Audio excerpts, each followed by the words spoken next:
Jumpa lagi di channel Depok Branded Stock Lots, channel edukasi dan solusi bisnis praktis Indonesia. Sebagai calon pengusaha, kita harus mempunyai niat yang jelas. Ada dalilnya, ada tujuannya. Saya akan menjelaskan tentang niat ini. Jadi kamu tonton video ini sampai selesai.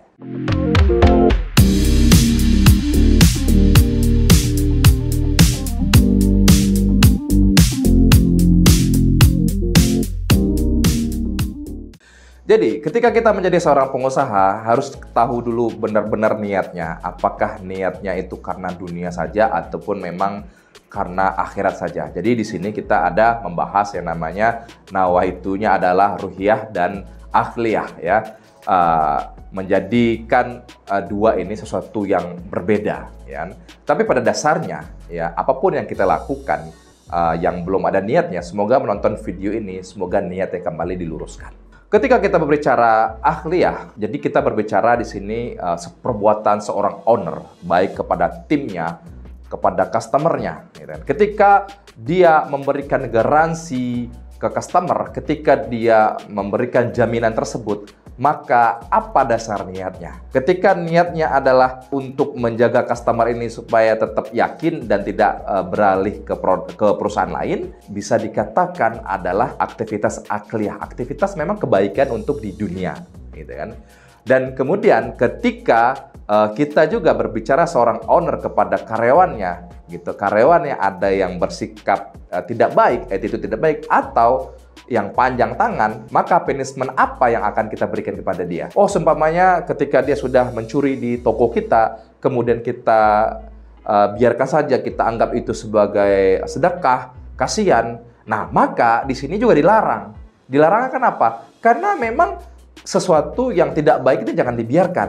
Walaupun kita bicara ini perbuatan akhlak kasihan terhadap dirinya, gitu kan. Tetapi ketika kita hanya berbicara nafsiyahnya mengenai perbuatan ini, kita biarkan, gitu, maka dampaknya apa?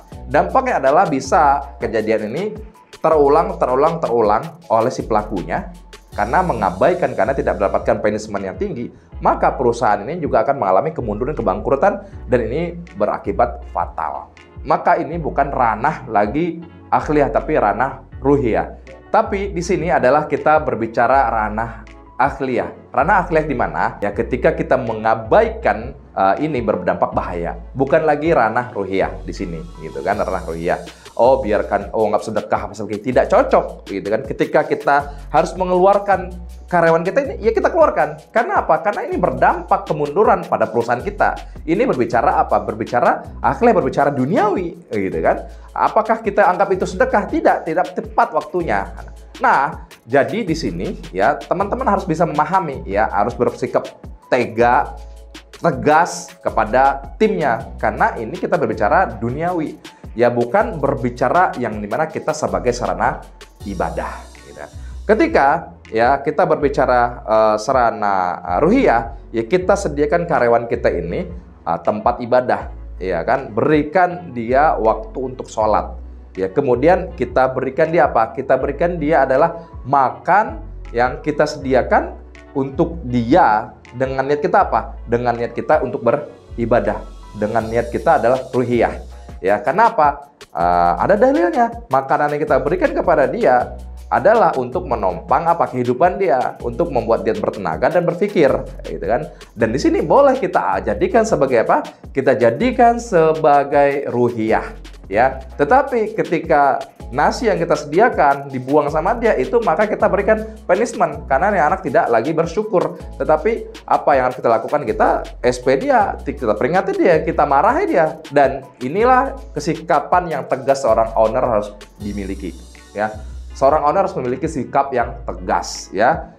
Bukan berarti galak, tetapi memberikan punishment, peraturan yang sesuai. Jadi antara akhliyah dan ruhiyah ini semuanya harus berdasarkan dalil, pemahaman kita, supaya apa? Supaya apapun yang kita lakukan, seorang owner harus bernilai ibadah. Ya, harus menilai apa? Ada dalilnya, ada sumbernya, ada nasnya, bahwa kita melakukan punishment terhadap karyawan kita gitu kan. Dia menguntit barang di toko kita, kemudian kita keluarkan, dan kita memang ada dalilnya. Islam tidak membolehkan seorang ini mencuri. Bahkan ya Rasulullah SAW ketika didatangi oleh seorang sahabat yang meminta seseorang itu untuk diringankan hukuman, langsung Rasulullah SAW bersabda, ketika Fatimah Az-Zahra binti Muhammad yang melakukan pencurian itu, maka aku sendiri yang akan memotong tangannya. Nah, ini kan tegas sekali ajaran Islam kan gitu. Maka seorang owner juga harus tegas. Tegasnya apa? Jangan iba, tetapi kita harus melakukan apa? Melakukan yang namanya ketegasan. Ya, sebelum melakukan ketegasan, ya nasihati terlebih dahulu. Ya, kesempatan boleh saja, gitu.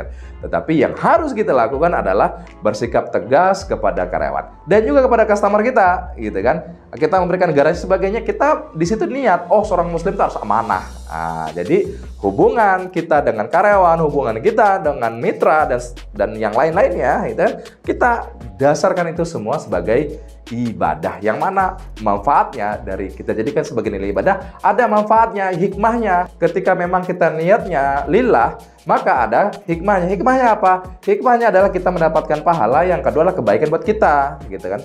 Sebagaimana kita diperintahkan untuk sholat. Bukankah sholat itu juga memperbaiki tubuh kita, meregangkan pinggang, gitu kan, kemudian memberikan kesehatan pada bahu. Tapi niatnya bukan karena itu, ya, bukan karena kesehatan, tapi niat kita karena menjalankan perintah Allah. Adapun setelah kita menjalankan ketaatan kepada Allah, yang kita dapatkan akhirnya adalah hikmah kehidupan. Oh, tubuh kita jadi sehat. Ketika seorang ini harus taat kepada Allah, maka ada dua yang didapatkan. Yang pertama apa? Pahalanya. Yang kedua adalah kebaikan di dunianya. Maka kita ruhiyah dan akhirnya harus berjalan dengan berdasarkan dalil dari Allah Subhanahu wa Ta'ala. Ya, semoga seorang owner dimanapun berada bisa mengambil pola pikir ini, ya, menjadikan nafsiyahnya Islami dan apapun aktivitasnya berdasarkan hukum syara. Terima kasih, semoga bermanfaat. Saya akhiri, wassalamualaikum warahmatullahi wabarakatuh.